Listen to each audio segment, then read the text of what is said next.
Hello guys, இன்னைக்கு நம்ம சூப்பரான இன்ட்ரெஸ்டிங்கான மூவி பற்றி தான் பார்க்க போகிறோம். நம்ம சேனலை சப்ஸ்கிரைப் பண்ணாமல் தான் சப்ஸ்கிரைப் பண்ணிவிட்டு லைக் பண்ணிவிட்டு வீடியோவை வந்து கண்டினியூ பண்ணி பாருங்கள்.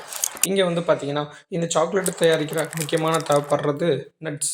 அந்த நட்ஸை எப்படி தயாரிக்கிறாங்கன்னா, மனிதர்களை வச்சு எந்த ஒரு யூசேஜும் இல்லை, அதனால தான் நாங்கள் அணில் வச்சுருக்கோம். அணிலை வச்சுருக்க ரீசன் வந்து அதை அக்யூரேட்டாக கண்டுபிடிச்சி எது நல்ல நட்ஸ்னு கண்டுபிடிக்கும் அப்படின்றதுக்காக தான் அணிலை வச்சுருக்கோம் அப்படின்ற மாதிரி சொல்கிறான். அந்த வந்து பொண்ணு வந்து என்ன சொல்லுதுன்னா, எனக்கு அதில் ஒரு அணில் வேணும் அப்படின்ற மாதிரி சொல்லி அந்த இடத்துலேருந்து கீழே இறங்கி வரா. சரி, ஓகே, அதில் க்யூட்டாக இருக்கிற ஒரு அணிலை தேர்ந்தெடுக்கிறா. ஆனால் அவன் சொல்கிறான் அணிலை டச் பண்ணிடாதன்ட்டு.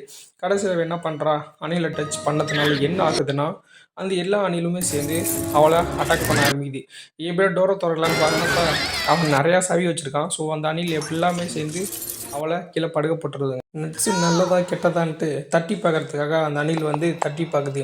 ஓகே, இது கெட்ட நட்ஸு அப்படின்றதுனால ஓகே தூக்கி வெளியே போட்டுருங்கன்னு தூக்கி ஓட்டையில் போட்டுருது. நல்ல நட்ஸாக தான் வேறு